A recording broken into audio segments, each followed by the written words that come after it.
PURIM, the Feast of Luck. Feast background.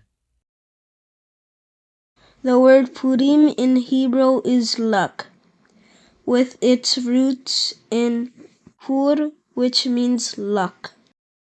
The Jewish festival of Purim is called so because in the book of Isthar a death sentence is recounted to the Jew by conspiracy of a man named Haman, although in the intervention of a Jewish woman named Hadassah, who bears in the surname of Easter and who is chosen among any woman after a king.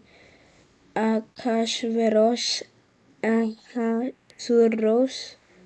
divorced his wife for rebellion and is enchanted with Esther, whom he takes as his wife.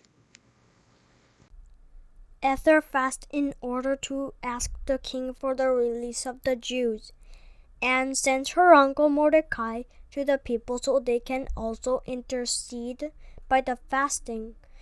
But the king says that it is an edict that cannot be changed, and that the only thing he can do is allow the Jews to defend themselves against their enemies. So they leave it to luck or chance if the Jews survive, at which that Jews fight and defeat their enemies in addition to bringing Aman, the main enemy, to death. The party consists of celebrating the fate that befell the Jews when Esther and Mordecai managed to win over Haman.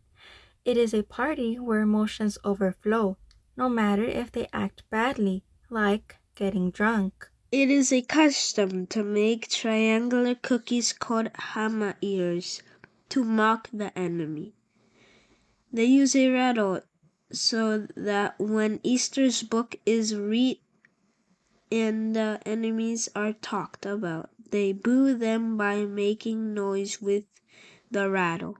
Halloween-style masks and costumes are used. They give food to their neighbors.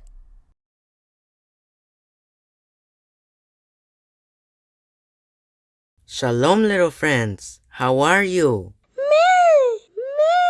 We are preparing our next study for the beginning of the biblical year, right, Sharon? That's right, Yossi. It's very interesting how the Eternal Father gives us the signs. We'll see them soon.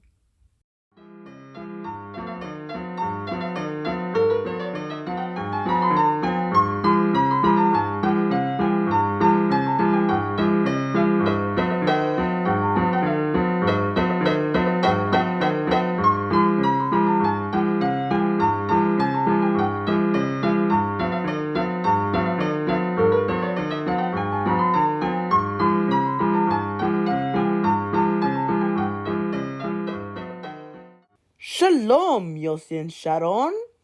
How are you? How was Purim? Did you do the fast of Esther? I did, and I wasn't dizzy at all. I am very strong. Pastor Wolf, then how is it that you did not endure the Yom HaKippurim fast? But Sharon, on Yom Kippurim, the fast is for a whole day. But on the Esther fast, it's only for a few hours. Look, I brought you some little ears of Aman. Very delicious. I made them. Plus a Purim souvenir mask and a rattle. Shalom, Pastor Wolf. We are reading the Torah because we are seeing the signs for the beginning of the biblical new year and knowing the days of Pesach, Matzot, and Bikurim. And I am sorry to tell you that I will not accept your gifts again because they are things that offend the Eternal.